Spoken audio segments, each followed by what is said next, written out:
Hey guys, it's Mrs. Kincaid, and I am back with Shadow House Book 2, and we are now ready for Chapter 31. When we get to the end of this, go to Play-Doh and send me a message that says Book 2, Chapter 31, and we'll discuss whatever question I have at the end of this chapter. Woo, here we go. Dash landed on his back. Pain erupted in his rib cage. It was like nothing he'd ever felt before. When he tried to catch his breath, it felt as though his lungs had evaporated. Slowly, very slowly, the air crept down his throat. Its crispness had shocked him back into the world. He was alive. At least, he thought he was, wasn't he? He couldn't be sure of anything anymore. Poppy had fallen beside him. She was rigid with pain, her head cradled in her hands. Above, the stars glared down at them. The sky was filled with constellations that Dash didn't recognize from the textbooks he and Dylan had studied on set. He felt the sloping roof beneath them begin to shift, and that's when he realized that both he and Poppy had started to slip again. They slid faster and faster towards the sharp line of the roof edge. Poppy cried out and flailed her arms and legs, searching for something to grab onto, but she only managed to clasp Dash's shirt. He pressed his hands down flat on the roof to try to slow them, but the slate was slick, and every bump they hit seemed to hurry them towards the green copper gutter. "Hold on, Poppy," he shouted. "I'm going to try and—" Just then, Dash felt a sharp yank at his collar, and together he and Poppy arced across the slope, just missing the drop. She had her arms wrapped around his waist, stretching his spine out. Their momentum slowed, and then they finally stopped. He choked as the cotton collar squeezed his windpipe, but then he felt someone clasp his forearm and pull. Looking up, he saw Azumi. Her face was red as she strained against the weight. Marcus was crouching beside her in the nook of the gabled window, holding on to Dash's shirt with his fist. "Can't breathe," Dash managed. "Sorry," said Marcus, giving him a little bit of slack. You take Dash," Azumi said to Marcus. "I'll grab Poppy."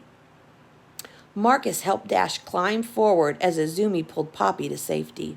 The specials were still up on the tower, watching them. Dash wondered how long they'd stay there. "Are you hurt?" asked Azumi. "I don't think so," said Poppy, settling into the nook right above the gabled roof. Somehow, the pink messenger bag was still looped across her body. Dash's palms stung. They had been scraped raw during the slide. His forearms and his ankles continued to ache, and the spot on his back where Dash had elbowed him began to throb. "I'm going to live," he said. "I'm going to live." "Which way do we go?" asked Azumi. Marcus nodded towards the edge of the roof several yards away. "Maybe we can keep climbing down from here." "We're still at least 3 floors up," said Poppy. "What if we slip again?" Azumi pointed away from the tower where the spine of the roof shot off into the darkness.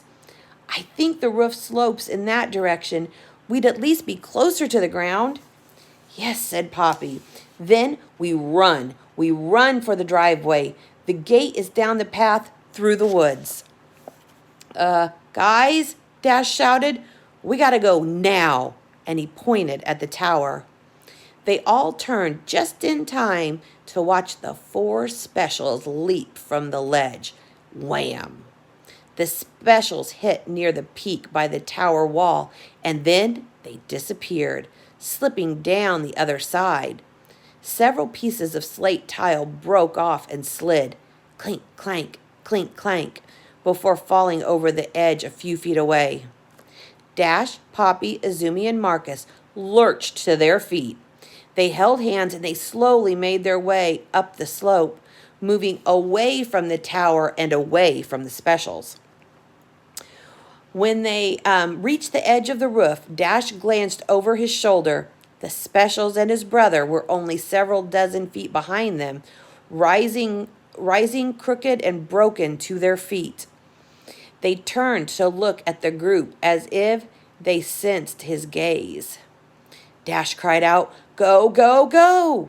And he pushed the others ahead of himself, limping along as quickly as he could. Azumi had been right. Here, the roof pitched downwards at a steep degree. Only a handful of yards stood between them and what looked like a one-story drop down to the ground. The pitter-patter of sliding tiles rang out from behind them, but no one dared to look back. As Dash limped along, his arm slumped across Poppy's shoulder. His mind was racing, tripping through time, it seemed. He thought of his brother. He thought of the accident and the guilt that he had carried all the way across the country. Dash pushed himself to go faster, ignoring the pain that shot through his ankle. Not because he was afraid that the specials were gaining on them. They were. But because he finally understood that maybe Dylan was actually unreachable. The others were moving just as quickly. There appeared to be only 100 more feet until they reached the edge of the house. The specials howled and screamed, their muffled voices growing louder as they came closer. Dash thought that he felt a sharp fingernail scratch at his spine, and he yelped. But then a strange thing happened.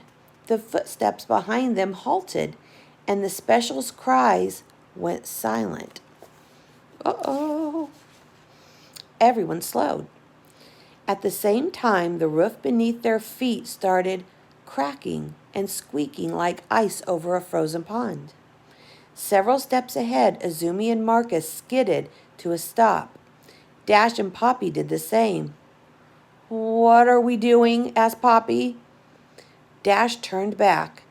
The four masked kids had halted further up the slope. The roof looked strange at the place where they had paused, and then Dash realized why they had stopped.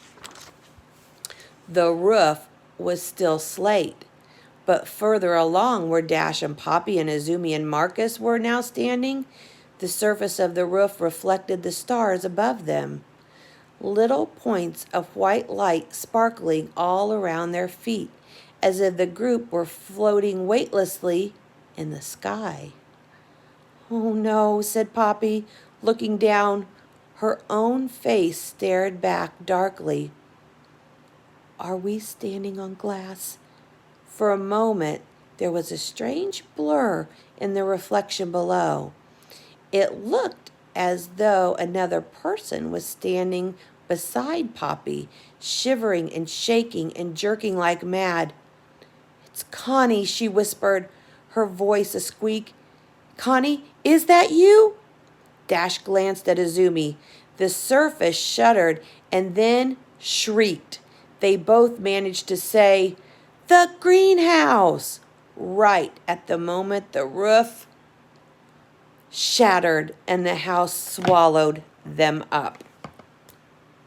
Oh my gosh, you guys. This is crazy. They made it that far, and they made it to the greenhouse roof. And the greenhouse is made of glass. The glass can't hold their weight, and now they've fallen. Okay, what I'm going to ask you to do for this, Plato, Messenger, Book 2, Chapter 31, tell me what you think. What do you think is going to happen once they fall through this greenhouse? Are they going to be okay? What's going to be down there? Remember that one guy that was like the corpse that was there? Is he going to be there? Azumi's sister? Is she going to be there? What do you think's going to happen? All right. That's all with chapter 31. Bye, guys.